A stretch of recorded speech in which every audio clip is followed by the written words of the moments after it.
Just eat the apple. I'm the wicked wizard of Ice and you just gotta eat it. Oh, I didn't know anybody was asking me. I'm sorry. I'm actually Liam Neeson. I will find you, and I will kill you. I am a Jedi, so welcome today. We're gonna have a wonderful show today. We're gonna talk about the life of Joey Arnold, original oatmeal, Joseph Scott Arnold. We have a wonderful show today, as we always do, because today's just gonna be a wonderful thing. It's hard not life for us. It's hard not life for us. We're gonna do all these wonderful things, and you gotta believe us, because I am a man under blanket. I'm like blanket for the peanuts gallery and comics, and so you gotta believe us. And so we're gonna take a quick summary of the life of Joey Arnold. It's gonna be just like basic, this guy, you know who he is. He looks like this. The stare at him, and you know exactly what he's gonna do.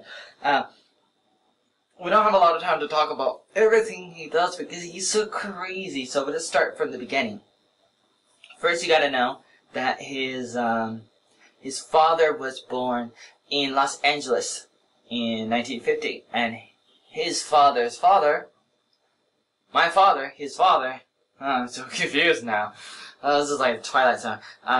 So his father's father was born in Amsterdam. So, and his mother's side is this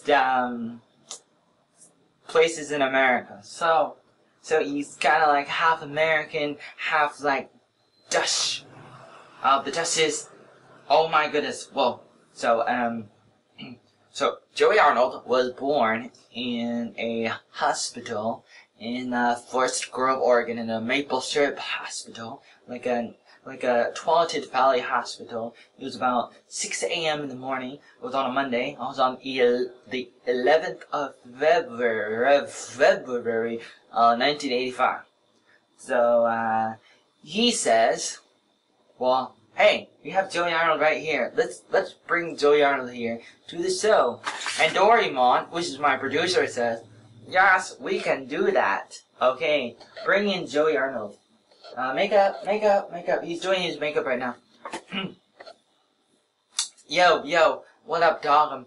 I'm Joey Arnold. Okay, so, so I was born in a hospital so long ago in a galaxy far away, and, so I was born in 1985, and, I remember I was being born and I was smiling, I was coming out, and my mother almost died, but she put the pedal to the metal, and she took the drugs, or took the wine, drank the grape juice, and everything was sublime, and she kept with it, and she didn't die, and she didn't give me up for abortion.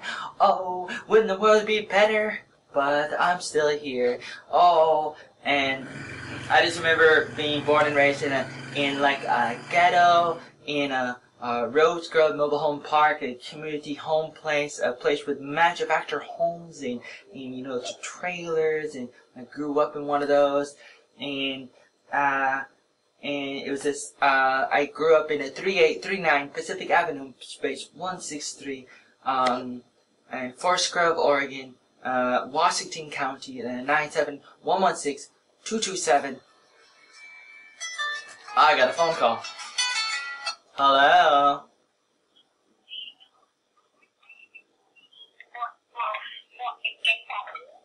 What do you mean? Huh, what are you talking about?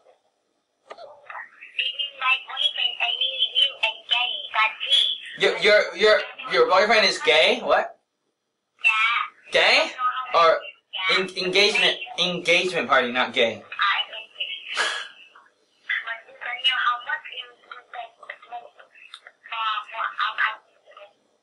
How much money?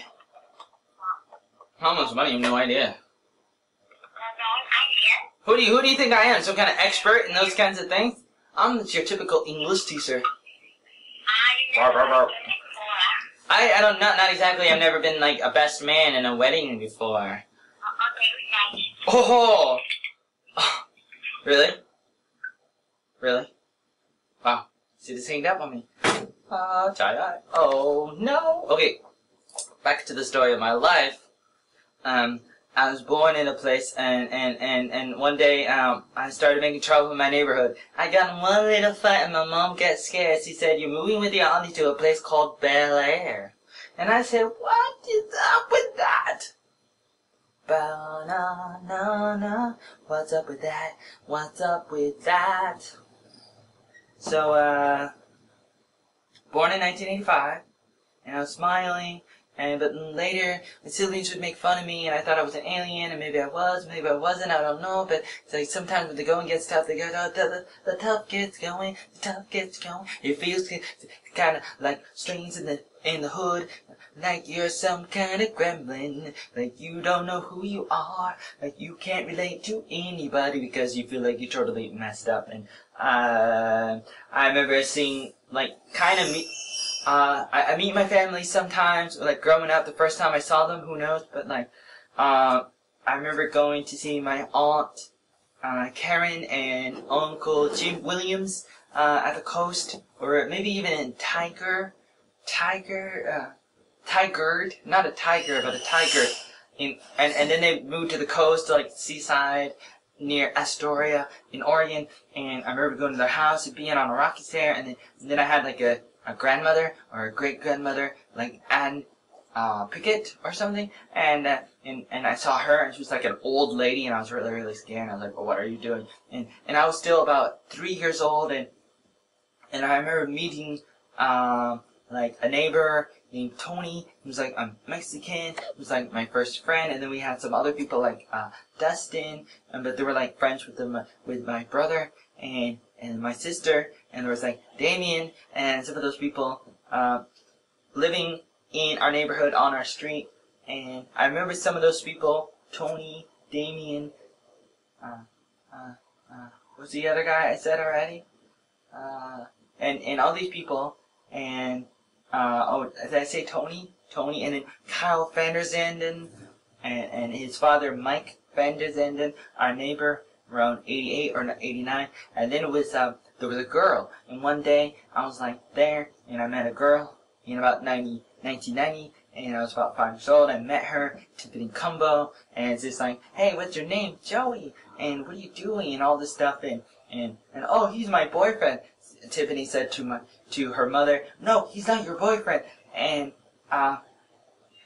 so I remember meeting these people during the first 5 years of my life, hanging out with, like, family, meeting, some of the people in my family, some friends in the neighborhood. I was homeschooled with my mother. I had trouble talking, and they had to put hearing tubes into my ears, and I was like, almost like mentally retarded, like totally like crazy, like people thought I was slow, and that I would never make it in this world, and then I would totally be a loser, and I would take these tests, like, every year, because I was in homeschool, and that's the law, like, by the state, or by the country in America, like, you have to prove it that you're learning something at home. Otherwise, if you're not, you have to go to public school, and they would test me sometimes and thought that I was really far behind because I did really bad in the tests, like the results, and you may think I still do, and it's like, oh, I almost do, but I'm still trying,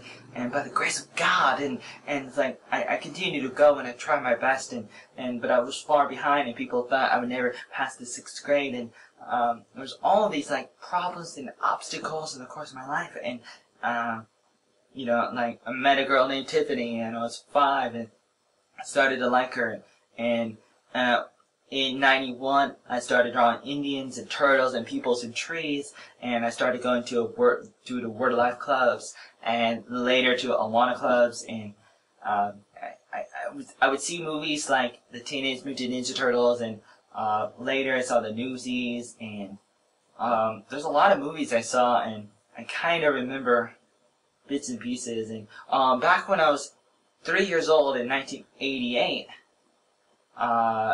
my mom got hit by a car, but my brother saved me, and that was something else when that happened. And in 1992, we had a reunion with our family, and we were at Hag Lake, and we saw the Newsies and Home Alone 2, and I saw Rockadoodle and Honey, I Blew Up the Kids and Aladdin. And in December, we went to Disneyland and to this Los Angeles to see my father's side of the family. And that was my first time to California. And in '93, we had new neighbors, Bhakti and Gaia Song. And they were about my age, and I would hang out with them a lot, and they became my best friends, and we did many things like make mazes and play games like Power Rangers and stuff outside, and a lot of things because they were our neighbors, and we'd invite them to church, and many things happened for about a year, and then they moved away, and they ran away from their father, which wasn't the best of men. It makes my father look like a good man compared to him, not that father kind of thing. Later, maybe he committed suicide or something, and other people committed suicide next door to us. And in '94, one of our neighbors, Bhakti and Gaia, they got me a video game. Or no, my father got me a video game. I'm so confused. Called Rival Turf. And I met Bill and Janet in '94, '95, and I saw Lion King and Batman, Robin, and Little Rascals, Santa Claus, Star Trek Generations, and Racy Risk. And I started to write more, and I was doing better in like Sparkies and other like Olympian clubs and Awana clubs, and learning Bible verses, learning how to like talk more with other people, and be in social settings more. I was playing basketball around that time in '93, and in '93 I started opening my eyes up more, thinking like I want to travel the world and do all these amazing things. And in '95 I started writing stories about dinosaurs, which is kind of like the Planet of the Apes, but with dinosaurs. And aliens like Starship Troopers, and a story about what was God doing before time, and Noah on the ark. And one day the ark went up to the moon because the waves are really high, and just blew them to the moon accidentally. They were there, landed on the moon, and then they somehow found a way to get off. I don't know how that worked, but I guess they did. And wow, think. And there was I saw Apollo 13 with Jim and Karen, and we saw the Brady Bunch movie, Born to Be Wild, Batman Forever, and wow, Indian in the Cupboard, and Toy Story, Jumanji, Babe. I saw the Power Rangers movie later on, but not in the theater. I got lost at the Astoria Columns, and in '92 we made the Power Rangers movie. My brother got a camcorder for the first time, and made a Little Red Riding Hood movie, and went to the coast, saw Muppet Treasure Island, James and the Giant Peach, Twister, Cable Guy, Matilda, very special Brady sequel, Jack, starring Robin Williams, and 101 Dalmatian, Star Trek First Contact, Jingle All the Way, and Mars Attack. In '97, when I turned 12 years old, I saw the Star Wars Special Edition, Liar Liar, Fifth Element, Batman and Robin, Power Rangers Turbo, Mouse Hunt. In '98, I saw Prince of Egypt, and we went to Skate World in the homeschooling clubs, and I was in Awanas more. In '99, I went to the West Coast camp for the first time. I won like the Timothy Award and the Steadfast Award, and saw Star Wars: The Phantom Menace and Men in Black, and met people at a new church that I was starting going to, the new where like teens involved, like a club for the teenagers. I started going there.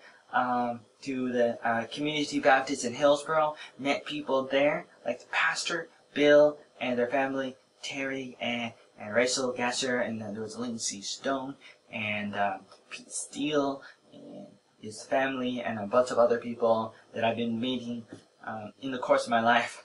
It's a long story. All these people, all these things, every year. In 2000, I recorded a story about my guinea pig called "I Want It and I Want It Now," and because I had a new camcorder, and we went on an Idaho mission trip. And my brother went to Oklahoma for college, and we had a family reunion. And I also took my brother to the Word of Life West Coast camp, and that was really good. I wanted him to go. I started going to the Salvation Army clubs in Hillsboro, and started going to the First Grove High School. Before that, I was homeschooled. I met a lot of people during my 4 years in high school. People like Selena Wilner, Marcy Reeds, Michael Gold, Tommy Tamas, Roland Stuck.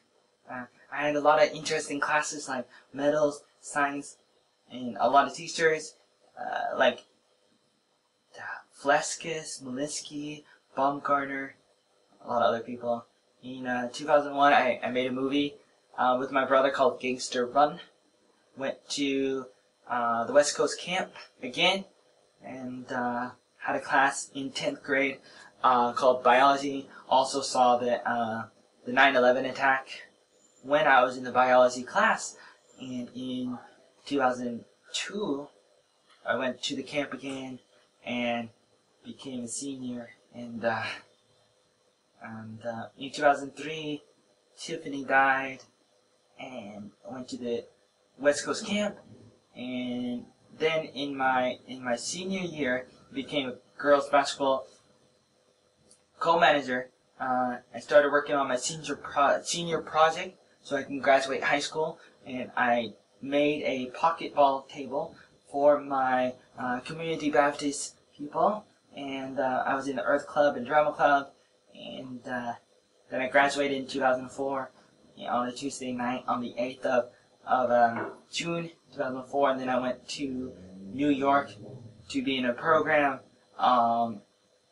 for like learning how to work with people in food prep in like a cafeteria. And then I went to the school there, the Word of Life Bible Institute in New York, in Pottersville near Scroon Lake, and I was there for 2 years and met people like Chris Zog and Mark, and I joined the children ministry team, and I didn't make the drama team. And in 2005, I was a counselor in the snow camp in 2005 and 2006, and I joined the second year of Word of Life, and I continued to do those things. And then in 2006, I went on a mission trip to Quebec, Canada, and then I went to Appalachian Bible College after that for the new school year, and I went to South Carolina for Thanksgiving 2006, and in 2007 I was still in ABC, and I was volunteering with Awanas, and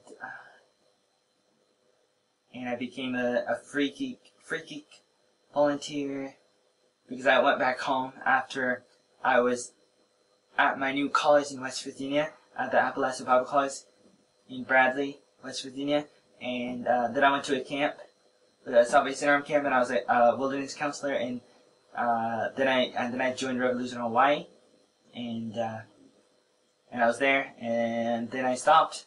Then I went back to be a counselor at the Camp Groutley.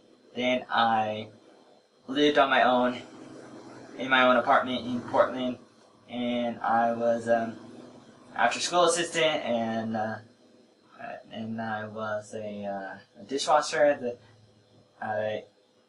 Kel's Irish Restaurant. And in 2009, I went to Long Beach to see Lincoln Hawk, and I made a song called "Animals Are Dying," and I started volunteering with the Salvation Army Corps in Portland called Moore Street. in 2010, Blake Webb died. I was in Redwood Glen. I was a counselor at the Camp Redwood Glen, and then I started the Arnold Attic, and I was living at a house with I rented a room to Charlotte Battle, and I made a Metal Gear Solid, and met more people, did some things, had some adventures, worked with my father. Then I went to Vietnam in 2012, and a bunch of things happened since then. Now it's 2015. There's a lot more things I can say, and I should make this video again. Thank you for watching. Goodbye.